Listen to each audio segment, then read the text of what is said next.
ये बहुपद का एक तुम्हारा लेक्चर मैं फिर आप लोगों के सामने लेकर आया हूँ, जिसमें बहुपद नाम के चैप्टर से दिए गए सारे बेसिक फीचर्स और आपके फॉर्मूले या कोई रूल्स वगैरह जो कुछ भी बोले वो सारा इसी इसी लेक्चर में क्लियर हो जाना है। ठीक है, तो बहुत ही अच्छे से हमारे साथ में इस लेक्चर से जुड़े रहे।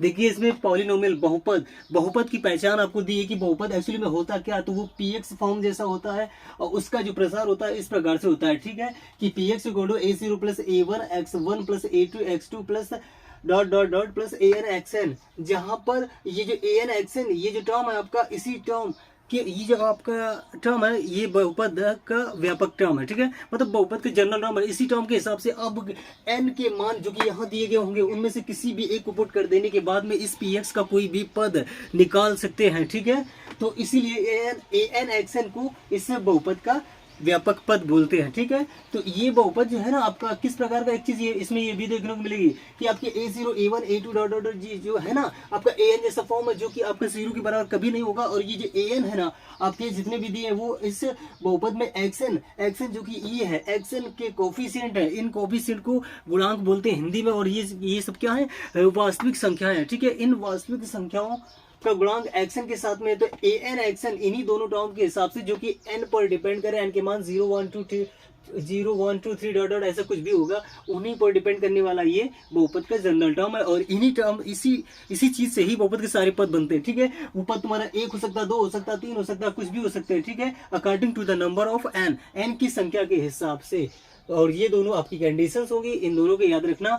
और एक चीज ये भी याद रखना, जैसे कि यहाँ पर x की पावर में बढ़ती हुई यहाँ से दिख रही है। ठीक है, x1 x2 x3 dot dot ऐसी से, और यहाँ पर x पावर नहीं दिख रही थी, यहाँ पर x की पावर 0 है। ठीक है, x पावर 0 की वैल्यू आपकी 1 जाएगी, तो हम इसकी जगह पे हम ये लिख सकते हैं जैसे कि मैंने ये दिखाया। ठीक है, तो a0 equal to a0 x0 की वैल्यू 1, तो यहाँ पर 1 का इससे मल्टीप्लाई करेंगे वापस ये लिख जाएगा, इसलिए हम ऐसा लिख सकते हैं। ठीक है, तो इतना हो जाने के बाद में और एक चीज ये भी याद रखना, किसी भी नंबर की पावर 0 होता है तो उस नंबर की वैल्यू हमेशा 1 होती है, इसलिए यहाँ पर x 0 है तो x की पावर 0, तो x की पावर n आपके 0 1 2 3 डॉट डॉट ऐसे जा रहा है जैसे कि यहाँ पे दिए है। तो इस प्रकार से आपको समझ में आ रहा होगा कि पॉलिनोमियल के एग्जैक्ट यहाँ पे क्या रूप है, क्या कैसा क्या चीज है। ठीक है, तो अब देखते हैं किसी पॉलिनोमियल के अपने जो पद होते हैं तो वो कैसे ज्ञात करते हैं। ठीक है, तो किसी पॉलिनोमियल px के जो पद होते हैं कैसे जानते हैं, ये देखो 1 - 3x आपका पॉलिनोमियल है, क्योंकि इसमें तुम्हारा x की पावर जो यहाँ पर आपको 1 मिल रहा है देखने को, और यहाँ पर जो गुणा में x की पावर 0 है वहां से तुम्हारा n क्या मिल रहा है 0, और यहाँ पर 1, तो x की पावर यहाँ पर 0 और 1 है जो कि n इक्वल टू 0 और 1 यहाँ पर मिल रहा है, इसलिए ये तुम्हारा बहुपद है। और इस बहुपद के जो अपना पद है, पद कैसे निकालते हैं, पद की पहचान देखो an से होती है। an तुम्हारे an जितने होंगे उतने एक पद होंगे। ठीक है, an तुम्हारे यहाँ पर देखो ये आपका ये चीज हुआ a0 और ये a1, तो an आपके कितने 1 2, यानी कि a0 a1 दो an दिख रहे हैं, तो आपका ये दो पदों वाला बहुपद हो गया, इसे द्विपदी बहुपद बोलते हैं। इसी प्रकार से त्रिपदी चतुर्थपदी ऐसे काफी प्रकार के आपका एक एक नंबर ऑप्शनल में पूछ सकता है। ठीक है, तो ये जानकारी ये बात थी, बस इतना जानना कि बहुपद के कितने पद हैं। ठीक है, अब बहुपद की घात क्या होती है इस चीज को जान लेते हैं। ठीक है, यहाँ पर बहुपद मैंने किसी अन्य वेरिएबल का y का ले लिया, पी वाई आप ऐसा भी मतलब कोई जो पॉलिनोमियल होता है उस पॉलिनोमियल में जो बहुपद जो चर राशि होती है उसे आप चेंज कर सकते हैं, x का भी हो सकता है, y का भी हो सकता है, z का भी हो सकता है। यहाँ मैंने अगला वेरिएबल लिया y। ठीक है, तो पी वाई का ये पॉलिनोमियल हो चुका है इस प्रकार से। इसका देखो घात क्या है, घात क्या होता है, यहाँ पर घात आपका 2 दिखा रहा है। ठीक है, ऐसा क्यों आया है, क्योंकि किसी बहुपद की जो अपनी घात होती है वो उस बहुपद में वेरिएबल की पावर जो मैक्सिमम होती है जिसे n बोलते हैं, जैसे यहाँ पर y की पावर तुम्हारा 0 y की पावर 1 y की पावर 2, तो यहाँ पर वेरिएबल जो y है उसकी पावर जो मैक्सिमम है जो कि n होता है वो क्या है 2, तो इसलिए इस बहुपद की घात क्या है 2। ऐसे आप समझ सकते हैं कि बहुपद की घात कैसे निकालते हैं। ठीक है, तो किसी बहुपद में उपस्थित वेरिएबल की जो मैक्सिमम पावर होती है वो आपका n जो होता है। ठीक है, इसी में ही आपका एक नंबर होगा और वो आपका मैक्सिमम नंबर ही आपका उस बहुपद की घात होती है। ठीक है, इतना समझ में आया। अब बहुपद का आरोही क्रम व अवरोही क्रम देखते हैं बहुपद का क्या होता है। जिससे पॉलिनोमियल यही हमने लिया, ठीक है, उसे उल्टा करके लिखने का मतलब ये यहाँ पर y की पावर 0, यहाँ पर y की पावर 1, यहाँ पर y की पावर 2, तो y की जो पावर्स है आपकी जो n है वो आपकी 0 1 2 3 यानी कि बढ़ती हुई चली जा रही है। ये क्या है बहुपद की अपनी बहुपद क्या कौन सा क्रम है, ये बहुपद कौन से किस प्रकार के पद दिए जा रहे हैं, बढ़ते हुए क्रम में, तो ये बहुपद का अपना बढ़ता हुआ क्रम है। ठीक है, ये कहा जा सकता है कि ये बहुपद अपना बढ़ते हुए क्रम में लिखा गया। ठीक है, इसी प्रकार से पी वाई अब तुम्हारा इस प्रकार से अगर लिखा जाए, जैसे उसकी ये वाला टर्म तुम्हारा ये दिया ये ऐसा। ठीक है, इसमें दिख रहा है कि वही बहुपद तुम्हारा किस प्रकार से लिखा गया कि उसकी जो वाई की पावर 2 1 0 तो n तुम्हारा 210 घटता हुआ चला जा रहा है, तो ये बहुपद अपने घटते हुए क्रम में है, मतलब अवरोही क्रम में लिखा गया। अवरोही और आरोही किसी बहुपद का क्रम, ये सब क्या होता है ये समझ लिया, ठीक है। अब किसी बहुपद में यदि an आपका 0 हो तो वह शून्य बहुपद होगा। इसमें ऐसा क्यों कहा है, क्योंकि an जो है ना आपका ये टर्म होता है, ठीक है। अब an अगर आपका 0 है तो इसका मतलब an में तुम्हारा a0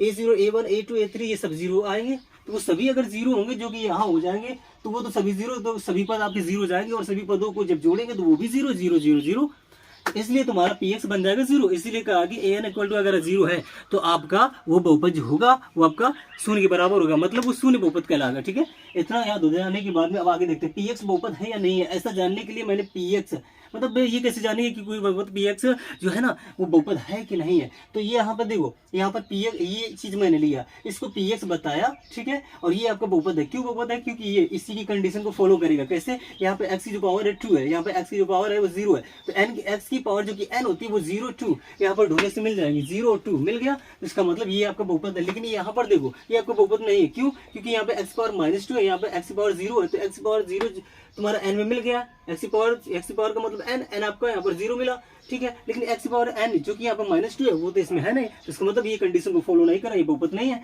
इसी प्रकार से पहचान करते हैं, ठीक है। तो इतना हो जाने के बाद में और देखते हैं आगे। किन्हीं दो बहुपदों px और qx का योगफल, अंतरफल व गुणनफल कैसे ज्ञात किया जाता है। यहाँ पर देखो px qx मैंने दो बहुपद लिए हैं, ठीक है। उन दोनों बहुपदों का योगफल और अंतरफल करके दिखा रहा है, ठीक है। इसमें क्या होता है कि दोनों बहुपदों में x की जो मतलब वेरिएबल की जो समान घात वाले टर्म होते हैं उनको फोकस करते हैं। यहाँ पर देखो ये समान x जो है ना वेरिएबल है, इसमें भी x वेरिएबल है, उनकी समान घातें x पावर 2 तो क्या करेंगे, इनके जो कोफिशिएंट बनते हैं जैसे प्लस का 5 प्लस का 2 इन दोनों को जोड़ डालेंगे, क्योंकि बीच में प्लस लगा है, योगफल निकालना है इसलिए, ठीक है। तो 2 और 5 ये आपका 7 हुआ, तो 7। अब एक्स स्क्वायर को एक ही बार लिखेंगे, ठीक है। जो दो बार है वेरिएबल उसे एक बार लिखेंगे। इतना हो जाने के बाद में यहाँ पर देखो, यहाँ पर 1 के साथ में जो x की पावर है वो 0 है, यहाँ पर x की पावर 1 है, तो x की पावर 1 और x पावर 0 ये तो तुम्हारे चर की समान घातें नहीं है, तो इनको इन पदों को अलग अलग लिखेंगे। तो +1 और ये +2x, इसे +1 +2x। अब इसे पहले लिखो या इसे बाद में कोई फर्क नहीं पड़ता, ठीक है। तो +2x +1 ये हो गया दोनों बहुपदों px qx का योगफल। अब उनका अंतर निकालने के लिए बिल्कुल सेम प्रोसेस ही करना पड़ता है, ठीक है। बस ये हो जाता है कि इसमें देखो x² ये आपके सेम पद है, तो इसमें 2 - 5, ठीक है। 2 - 5 की वैल्यू -3। अब ये x² वो एक बार लिखेंगे, ठीक है। अब इसी प्रकार से ये, अब देखिए इनकी दोनों की पावर अलग अलग है, ठीक है। x पावर 1 है, यहाँ पे x पावर 0, तो ये अलग अलग लिखेंगे। ये प्लस में रहेगा, लेकिन ये आपका माइनस में हो जाएगा, क्योंकि ये माइनस के पक्ष का है, ठीक है। और अंदर प्लस है, तो ये माइनस गुणा प्लस है, आपका माइनस बनेगा, तो -2x और ये +1 आपका आगे इसे पहले लिख लें, इसे बाद में लिख दें, कोई फर्क नहीं पड़ने वाला। तो ये अंतर निकला, ये योगफल, ठीक है। इतना हो जाने के बाद में अब देखो गुणनफल के बारे में। गुणनफल अगर px qx मैंने यहाँ पर दो लिए क्या पॉलिनोमियल, उन दोनों का गुणनफल के लिए यहाँ पर डेफिनेशन बता रहा है कि px की प्रत्येक पद का qx के प्रत्येक पद से क्या करते हैं, गुणा। तो देखना px ये qx ये, इसके प्रत्येक पद ये 3 पद इसके हैं, इसके 2, ठीक है। इसका पहला पद उठाएंगे, इसका इससे गुणा करेंगे, फिर इसी का इससे, दोनों पदों से करेंगे, ठीक है। 3x² का x किया तो कैसा बना, देखो 3 एकम 3, यहाँ पर कुछ नहीं तो 3 को ऐसे ही उतारेंगे, x² का x करेंगे, तो x² यहाँ पर x पावर 1 है। तो देखो जब बेस होता है सेम, ये x नीचे सेम है, ये बेस है, ठीक है। ऊपर जो पावर होती है यहाँ पर 2 है, यहाँ पर 1, तो पावर को ऐड कर दे। जब बेस सेम होता है तो गुणा में बेस को एक बार लिखते हैं, पावर को जोड़ देते हैं, ठीक है, इस नियम के हिसाब से, ठीक है। तो इतना हो जाने के बाद में अब इसी प्रकार से 3x² का देखो, जैसे इससे हुआ x से तो 3x³ बना। अब 3x² को -1 से करेंगे तो 3x² -1 एकम 3x² बनेगा, ठीक है। अब इसी प्रकार से -x का इसके साथ में करेंगे तो माइनस गुणा प्लस, देखो गुणा बीच में है, ठीक है। तो माइनस और ये प्लस का है, तो माइनस गुणा प्लस आपका यही रहेगा। जैसे ये माइनस गुणा प्लस, ये माइनस है इसी नियम से, ठीक है। तो ये आपका माइनस बना और x का से x², ये इसी प्रकार से अब इससे करेगा तो माइनस प्लस, ठीक है। सेम साइन का प्रोडक्ट पॉजिटिव इस नियम से, ठीक है। इतना हो जाने के बाद माइनस गुणा माइनस आपका ये प्लस गया और ये x एकम x, इस प्रकार से +7 का x करेंगे +7x और ये आपका प्लस और ये प्लस माइनस और 7 एकम 7, इसी प्रकार से ये हुआ। अब ये देखो ये सब कैसे कैलकुलेट हुआ है, वही जोड़ने और घटाने से जो मैंने यहाँ सिखाया है उसी के हिसाब से ये आपका रिजल्ट निकल के आया। अब ये जो आपका फॉर्मूला है इसमें ये बता रहा है कि कोई दो नंबर अगर जिनकी बेस सेम हो, नीचे के नंबर होती है बेस और ऊपर के होते हैं पावर, और उन दो मतलब इस प्रकार के फॉर्म में जो कोई नंबर लिखा हो तो उसको इस प्रकार से हम लिख सकते हैं। क्यों, क्योंकि जब सेम बेस होती है तो गुणा में बेस को एक बार लिखते हैं और पावर को जोड़ डालते हैं, ठीक है, ऐड कर दिया। इसी हिसाब से ये आपका अगला पीछे कैलकुलेशन हुआ था। अब यहाँ पे देखो अपोजिट साइन का प्रोडक्ट हमेशा निगेटिव आता है, ठीक है। ये माइनस हो चाहे माइनस प्लस इनका प्रोडक्ट निकल रहा है, तो ये अपोजिट साइन है, अपोजिट साइन का प्रोडक्ट हमेशा पॉजिटिव और सेम साइन का प्रोडक्ट हमेशा पॉजिटिव, सॉरी अपोजिट साइन का प्रोडक्ट हमेशा निगेटिव, ठीक है, ये अपोजिट साइन है, उनका प्रोडक्ट निगेटिव गया, और सेम साइन ये है, ठीक है, दिख रहा है दोनों, आया पॉजिटिव। तो ये चीज को ध्यान रखोगे, कैलकुलेशन में तो बहुत ही अच्छे से काम आपका होगा, और आंसर यहाँ वहाँ नहीं जाएगा, ठीक है। और नोट इसमें कह रहा है यदि x इक्वल टू a पर कोई px 0 हो तो x माइनस, मतलब ये कह रहा है कि यदि x मतलब किसी पॉलिनोमियल px में x की जगह पे अगर a पुट कर दिया जाए तो उस पॉलिनोमियल की वैल्यू अगर px जो हो ना वो 0 अगर आ जाए तो वह x क्या होगा, उसका एक शून्य कहलाएगा, और x माइनस a उसी पॉलिनोमियल px का एक गुणनखंड होगा, ठीक है। यहाँ पे x इक्वल टू इसमें पुट किया तो मान लेते हैं px आपका 0 हो गया, तो x माइनस a इसी का एक गुणनखंड होगा, और यही आपका a जो है ना आपका वो उसका एक शून्य b कहलाएगा, ये चीज होती है, ठीक है। तो ये कंडीशन थी और ये शर्तें थी जो बहुपद से रिलेटेड थी। आशा करते हैं ये वीडियो आपको बहुत ही अच्छी समझ में आया होगा, और ये जितनी भी इन्फॉर्मेशन थी आपकी बहुपद से रिलेटेड थी, बहुपद का एक भी पॉइंट अब आपका छूटा नहीं है, सारे क्वेश्चन बहुपद से रिलेटेड बहुत अच्छे से हो जाएंगे। तो मिलते हैं चलो अगले वीडियो में, और उस वीडियो में मैंने बहुपद से रिलेटेड सारे आपके क्वेश्चन का जवाब बहुत ही अच्छी भाषा में और सरल भाषा में इस क्वेश्चन को जो मैक्सिमम तुम्हारे आ सकते हैं उनको बहुत ही अच्छे से समझाया है। तो चलिए मिलते हैं अगले वीडियो में।